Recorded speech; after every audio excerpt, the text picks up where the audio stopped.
Abbiamo avuto un picco settimana scorsa e adesso siamo fermi a 0 casi da circa 4 giorni. Dal 6 agosto 42 i contagi certi, tranne 2 casi, tutti riconducibili al focolaio di Domegliara a Sant'Ambrogio di Valpolicella e Pedemonte a San Pietro in Cariano. Salvatore Falcone è il responsabile dell'unità salute e ambiente dell'ULS 9 che da più di un mese monitora la situazione del chikungunya. In Veneto il virus trasmesso dalle zanzare tigre infette ha colpito solo la provincia di Verona.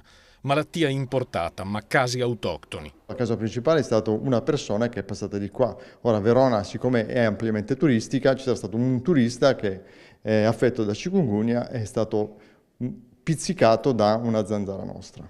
La palla ora è in mano soprattutto ai cittadini che devono mettere in sicurezza le aree verdi evitando i ristagni di acqua.